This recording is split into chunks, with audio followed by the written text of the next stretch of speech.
Aunt Marva, Yes. tell me what you were saying about Daddy Rip going to the service. Well, when he went to the service with his little pension he would get, he also had a portion of it sent to Grandma Etta. So he was helping her because after Mr. Wiley died, then Daddy was the next in line, to take care of the family. So he helped Grandma to survive with her and the daughters. So Daddy Rip grows up with incredible work ethic, Uh and huh. I heard that he is raised like a child of Tom and Yah. He was very Right. close to Tom and Yah because Yes. at the time that he's born, Mama Etta is maybe 15 years old. Uh huh. Yeah. And Right. she was You still know, at home with she was her a girl. parents. Yeah. She's a girl, Right. you know, Right. and she's had a baby. And Yes. Daddy Rip's dad, his name is Eddie, is Yes. another guy that wasn't around much. Right. Right. Or my understanding is that he wasn't. What do you No, he know? wasn't. From what I Okay. know too, he wasn't Okay. around. Uh Okay. huh. Now, Eddie's siblings are around. Right. Does he have a sister in the community? Yes. We called her Ain't Shug, but Ain't her Shug. name was Della. Della. Okay. Uh huh. Okay. Yes. And Daddy Rip's uncles on the Franklin side, I think there's a Ned and a Dave. Do you know Right. about those guys? Uh, Ned was our great granddaddy. That was Aunt Shug's daddy, Ned. Dave Really? was cousin Tina. Did you know cousin Tina? Um, No. well, Well, I might know her she face, but lived in I'm the terrible with community names. on the way to Crockett on Highway 7, Okay. Berea community. Okay. And that was their daddy. It was you met Bubba DeBose, Mm-hmm. James. Well, it was Uncle Dave was Bubba DeVoe's granddaddy, great Okay. granddaddy. And Yeah, so these are Daddy Rip's uncles. And so I guess I'm making the point that even though Daddy Rip's father was not around much, yeah, he actually was surrounded by a community of love that at least knew who he was, yes. and must have had some kind of relationship with him because Suge lived very close to Tom and Yah. Uh huh. Yes, he And did. if I'm not mistaken, there's some land in the family that was inherited from Dave and Ned. Yes, yes. There's land uh, over. Well, Aunt Matt lived on some of it, and Aunt Shug lived on some of it. And Daddy, Carl, and Runt bought the land after, when they wanted to sell. Okay. And Carl bought the old Franklin place, and Runt bought the Sherfield's place. Okay. And then there was Oscar Simpson's place. Carl and I bought that. And that's all family property. Okay. So Yes. Carl Lester is growing up with Tom Daniels as his grandfather, but functioning essentially as his father. And Right. I heard Tom was a tough guy. Okay. There Yes. was nothing warm and fuzzy about this man, is what I heard. Yes. And what I heard is that he even ran off a white mob before off his land. They knew not to mess with Tom. Yes. And so Tom and Tom and Mary Eliza instill a very tough work ethic in Carl Yes. Lester. Yes. And so Carl Lester grows up working for his family. You know, for a period of time, it's he and his mother, you know, Uh-huh. with Tom and Ya.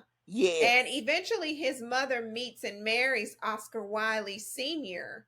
Yes. But then when that man passes away, I think Daddy Rip is probably about 13 or 14 years older than Uh-huh. his next sibling, Yes. who's born in about 27. He's born in 13.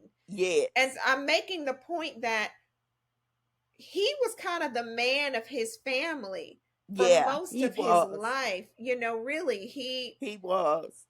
yeah. Uh-huh. And you know that is look, say what you will about Carl Lester, but he was a hard worker and he He took care of was. his family and he really took care of his women. You know, he Right. took care of his mama Yes. and his wife and his Uh-huh. sisters, you Yes. know. Yes. And I think that's a beautiful thing. And mother-in-law, because, Oh, that's Big right. Mama moved in with Daddy and Mama, but, oh, maybe around 43, Oh my somewhere God. like Daddy that. Rip is just surrounded by Yeah. all these women. Like, Yeah. where are the dudes? Like, where are the men? Who were his friends? Tell me about his friends. Yes. Because there's a Well, lot of women at home, you know? yeah. Well, he had some the local men, were Yeah. his friends, but the local men, most of them like to drink and party, Oh, but yeah. Daddy didn't, and Why? he Why would. do you think that is? Because really, he could have gotten into some stuff. You know, Uh there's stuff huh. to get in. Why? He Why could didn't he? because all of his uncles mostly did, because his most of his uncles that he grew up with liked to drink and party, but for some reason it didn't it wasn't what Daddy wanted, so he did something different. And Well, they would maybe he saw the consequences of that I kind of I would lifestyle and imagine. decided it wasn't for him. Yeah, I would imagine. And they used to tease him because, and they like to drink and gamble. and, and they would tell him, they would tease him because he wouldn't come around. So he would go around them. But he would go there, and when they got all involved in what they were doing and all, he would walk away from them, and they start calling him Rabbit because they say they would never know when he left. Yeah, he you know, would quick he in, was quick there out. one minute, and the next Yeah, minute he was gone, and nobody knew when he left. yeah. So Wow, they that's used to awesome. tease him and everything and call him Rabbit. So That is awesome. I think that's yeah, really incredible. but You know, Robin, Daddy loved farming. Daddy loved to work. Now that was his calling, tell farming, me more. Yeah, because tell me he more knew about that.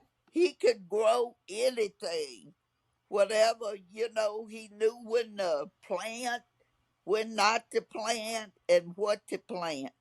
Mr. Chester, you remember Mr. Chester Denman? Yeah, yeah. Well, he told me one time, he said, "Girl, your daddy really know about farming." He say he came down here one time in April. He said, and I was out planting corn. Saying, he asked me, "What you doing?" Oh, I'm planting my garden. Yeah. They say, "Well, what are you planting?" And I guess he told him and said corn. Say, Daddy told him, "Boy, don't you know you don't plant corn in April?" Say, he told him no, he had never heard that. Say, Daddy told him, "Well, you don't. It's gonna grow up and it's gonna put shoots on, but you won't have any corn." He said, do you know? I just laughed about it. He said, but do you know what he told me it really happened? That corn grew up and it was so pretty and had all those shoots on it, but it didn't make corn. But no corn. No corn.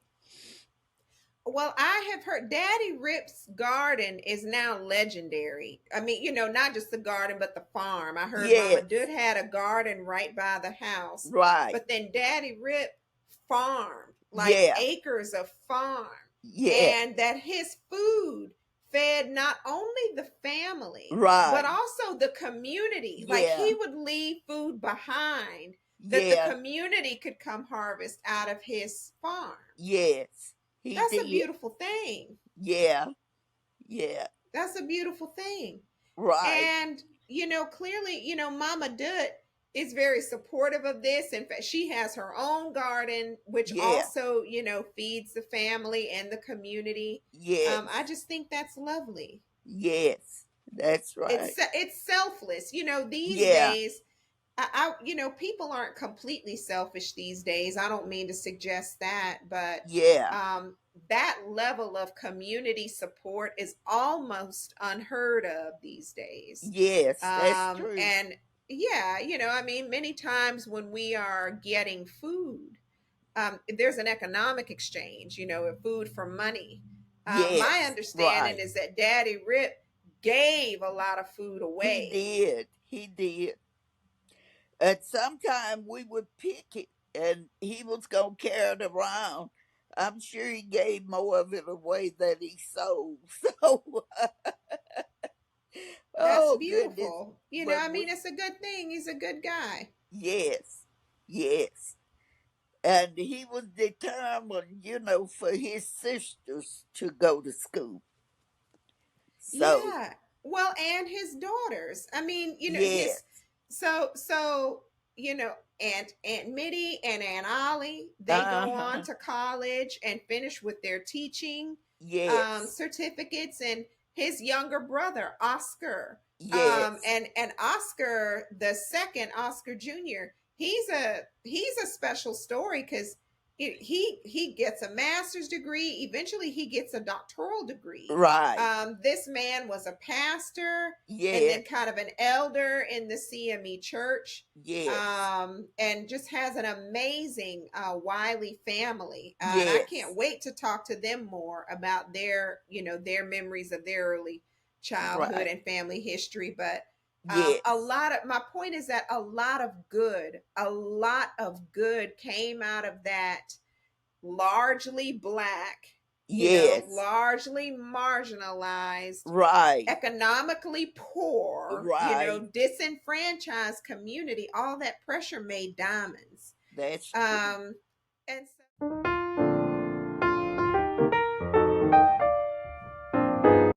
and so Aunt Mava, please talk to me some more about you.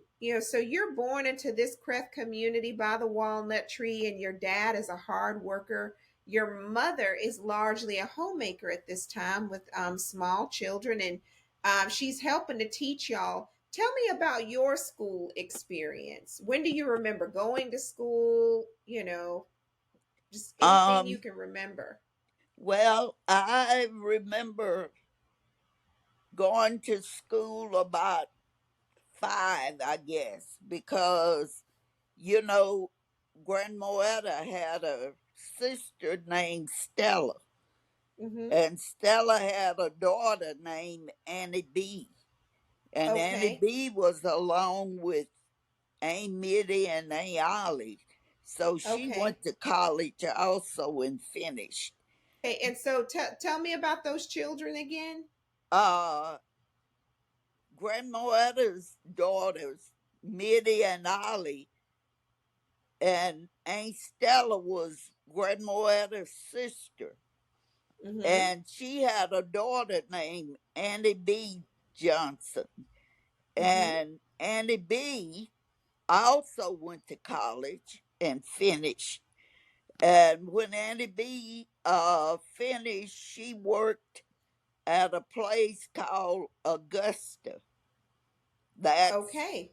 that's a few miles from home, going Okay. to Grapeland. And Okay. I remember she would take me to work with her sometimes, because at Really? that time, children could go to school. Yeah. They just Yeah. had to have somebody older to see after them. So Okay. a lot of days I was about 5, I guess, and Annie B would take me with her to school. I did not know that. Yes. Wow. And so where did cousin Annie be? Did she live in that house that I knew? No, That they was had kind of, another house before the one you know. was it closer to where you lived It's at the it time? was across the creek.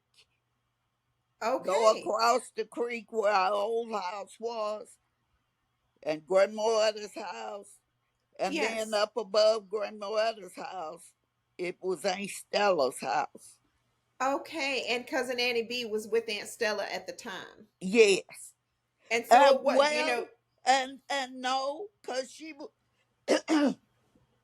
when I was going to school with her, she had married James Earl, okay. and they lived in between Kennard and Radcliffe.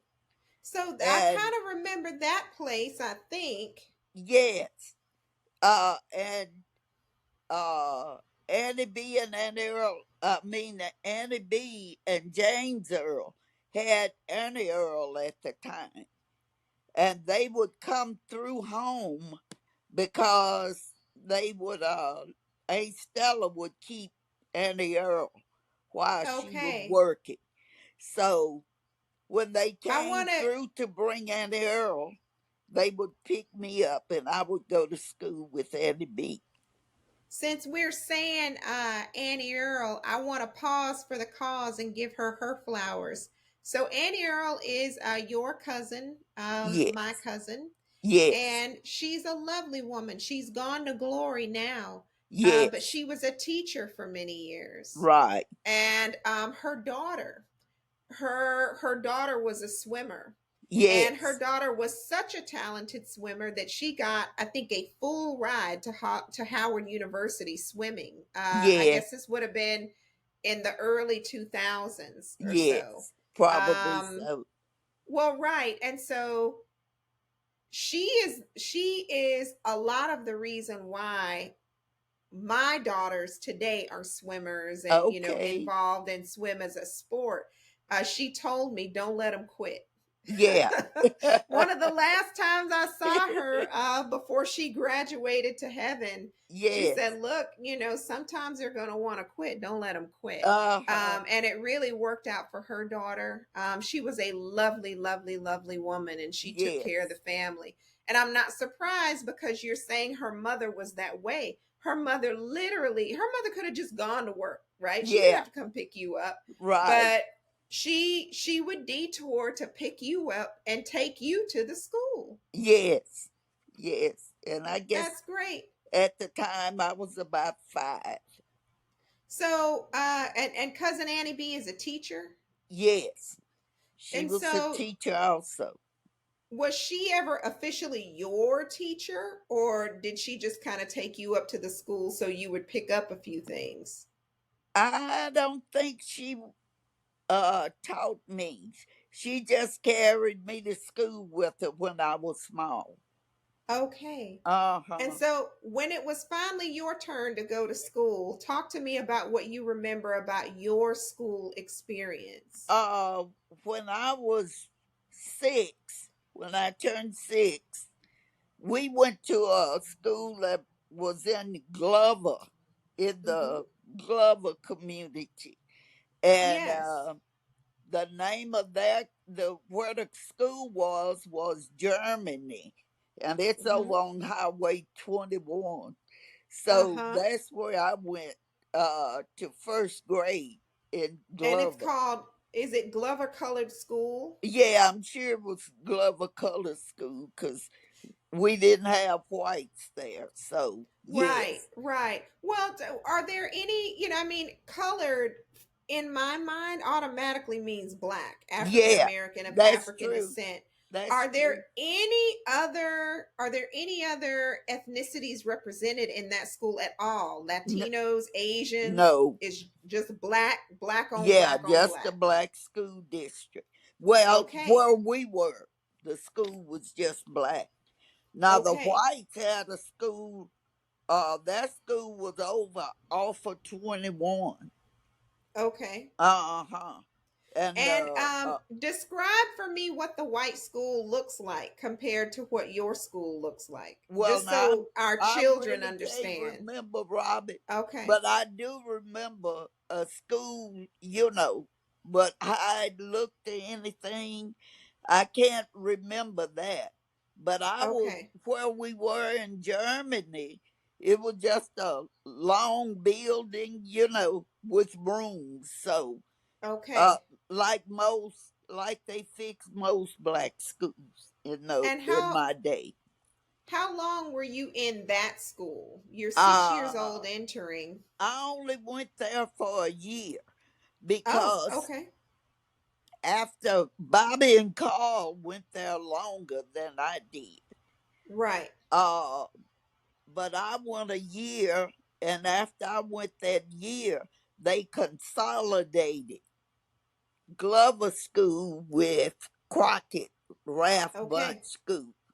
Okay. So we could have gone to Crockett School, Raft Bunch, but it was so far, and we would have had to ride the bus. And we'd have been a long time going, a long time coming back. So mom and daddy, they all decided instead of us going to Crockett to go to school, we would just go to Kennard School. Right. So then we Now, went to Kennard. okay. And so, who are your teachers in Kennard, your principal? Talk to me about your education in Kennard. In Kennard, I when I first went, I was in second grade, and a lady named Miss Jolly, Harry James' mother, was my second grade teacher. Okay. And I went to the third grade, and Billy Foy Lamb was my third grade. Third and fourth, I guess. Third and fourth grade teacher. And then the fifth grade, fourth grade, I guess was Miss Lamb. And for five and six was my Aunt Mitty. She taught me fifth and sixth grade. Was My she an easy? Was she an easy grader? Hey, Mitty, was she easy on y'all? uh, no, she treated us like she treated us like she did all others. So no, Yeah. we didn't get a free pass just Just because we wondering. were nieces and Listen, nephews. I'm not surprised. I'm not surprised. But I was wondering. Okay, so then you were gonna go on and say who was after And Mitty, ma'am? then in seventh and eighth grade was Miss Scott, Joella Scott. Uh, Miss Scott was married to cousin Will Scott. That was Clancy Scott's uncle. Okay, Yeah, but awesome. Will was uh Mama's daddy's cousin. So uh and then Henry Smith was our principal all through elementary and high school, middle school and all, because we were all under one in one big building. Yeah, Uh, and it housed first grade through 12. And at one time, Kennard had a big school, but they didn't have anything to offer, for work. And dads and mothers needed jobs, you know. Yeah. Yeah. So everybody just about moved away from Kennard, and it left it as a small school district. Because when people would go off on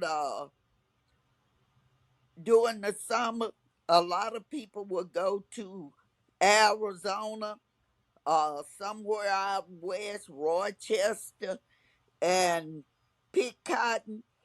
And a lot of times they wouldn't come back because they could find a job other than picking cotton, and it Right. would give them work the year Right. round, you know. So Right. a lot of people, that's what happened. When they go off on a cotton pick, they didn't come back. They would stay where they were and get other jobs. So that's what happened Well, to Kennard, because Kennard and Crockett wouldn't bring jobs in for where black people could work, you know.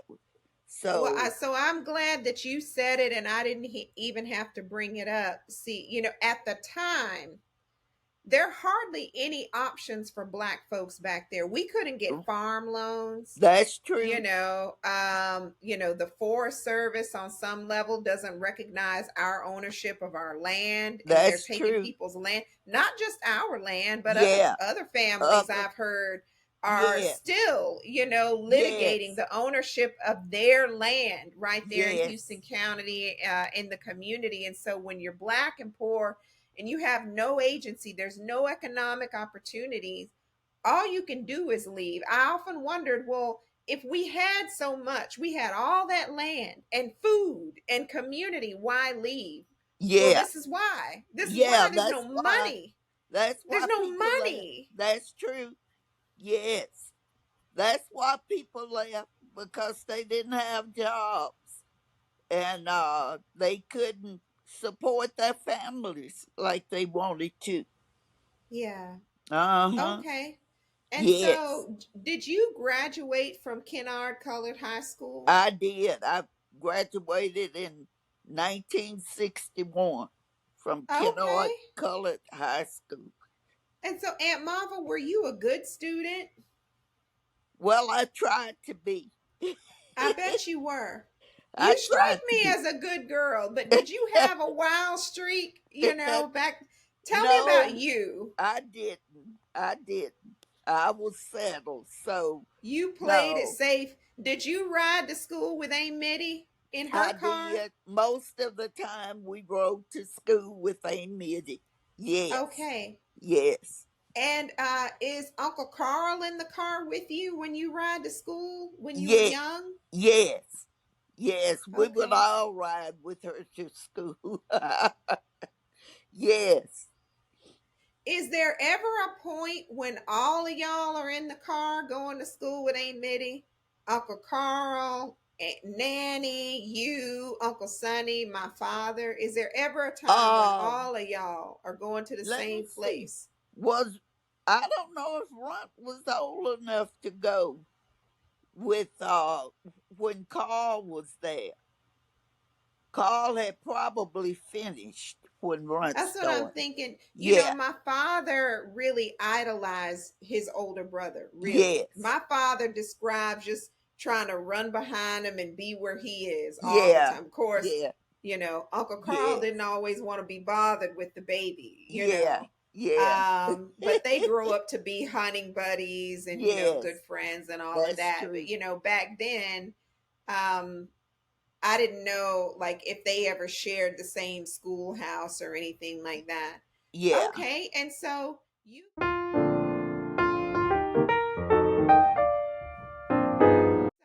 you graduate from high school in 1961 from segregated Kennard Colored High School. Then Right. what, Mava? About how old are you, and what happens next? I was 18 when I finished, and after I finished, that following fall, I entered Texas college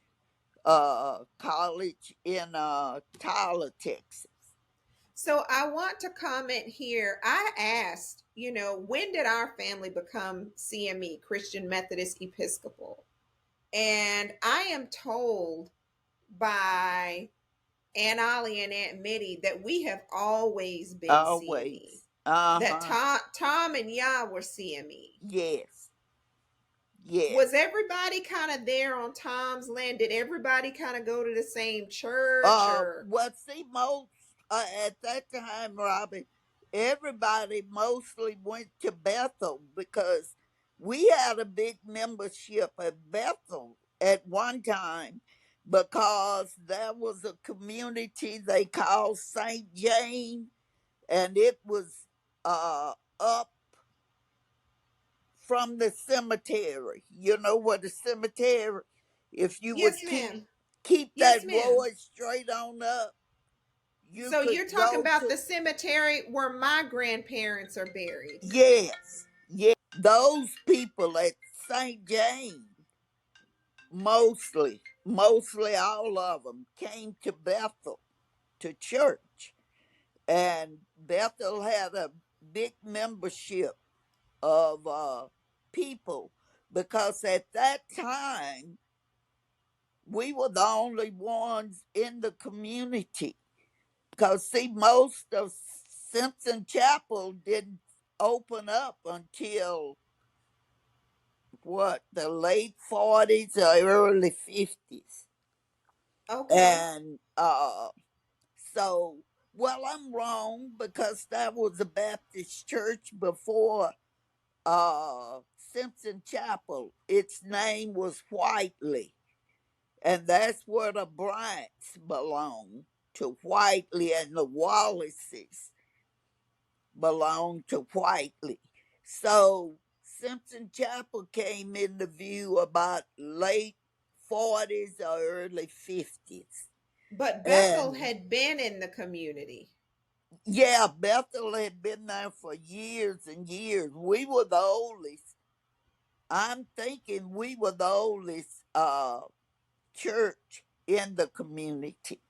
I'm gonna have to look into that. Bethel now sits in right in the heart of the Tadmor community. Yes. And the building that I know as Bethel Church, is that the same church building that you went to when you were growing up? No, we had another church that Was it on that we ground or was it in another location? it was there where the Okay. church is now. But now the first church was built, first Bethel church was built down the road from us. Do you remember where Johnny May lived? I do. Okay, well, the first church was built down there on that land. The Okay. first Bethel church.